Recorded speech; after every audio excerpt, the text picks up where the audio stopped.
میں نے اس بات کو تقریر میں کہا اس پہلو کو بھی بیان کرنا ضروری ہے. خالی لوگوں کو جنت کی بشارت دینا، خالی لوگوں کو اجر و ثواب بیان کرنا، اور اس کے بعد جو دوسرا پہلو ہے نماز کا یا اسلام کے ارکان کو چھوڑنے کا، اس کا جو گناہ ہے اس کو نہ بیان کرنے کی وجہ سے بھی بہت سارے لوگ میرے بھائیو یاد رکھیں پیارے نبی جناب محمد عربی صلی اللہ علیہ وسلم کی حدیث اور اللہ تعالیٰ کے فرمان کی روشنی میں جو آدمی جان بوجھ کر کے لگاتار نماز چھوڑتا ہے، جان بوجھ کر کے نماز چھوڑتا ہے، تو پیارے نبی صلی اللہ علیہ وسلم کے فرمان کی روشنی میں وہ آدمی کافر ہے. وہ آدمی کیا ہے؟ وہ آدمی کافر ہے. وہ آدمی اسلام کے دائرے سے نکل جاتا ہے اور اس کے کافر ہونے میں کوئی شک و شبہ نہیں ہے. ہو سکتا ہے کہ کسی عالم کو یا کسی شخص کو اس بات پر اعتراض ہو، مگر جتنے علماء سلف ہیں اور اس صدی میں جتنے علماء گزرے ہیں، علامہ ابن باز، شیخ محمد بن صالح العثیمین اور اسی طریقے سے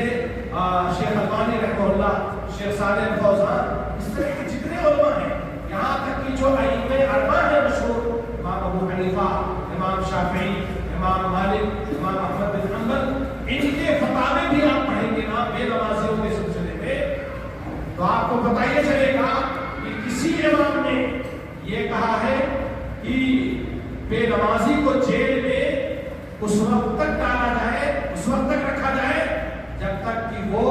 توبہ نہ کر لے اور نماز کا پابند نہ ہو جائے. اور بعض علماء کا فتویٰ یہ ہے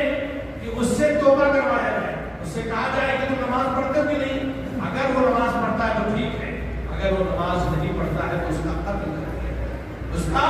قتل کر دیا جائے. باقاعدہ علماء کے فتوے ہیں. اسی لیے بعض علماء نے کہا کہ بے نمازی کے ذلت کے لیے،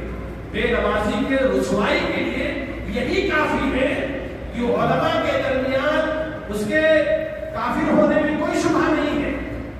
یہ اختلاف ہے کہ اس کو سزا کیا دی جائے، یعنی اس کو مارا جائے یا اس کو جیل میں ڈالا جائے یا پہلے اس سے جو ہے رشتے ختم کیے جائیں،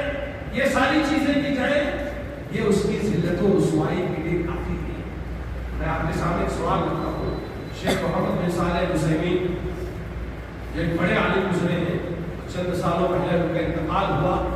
ان سے سوال کیا گیا، ایک آدمی اپنی بیوی بچوں کو نماز کا حکم دیتا ہے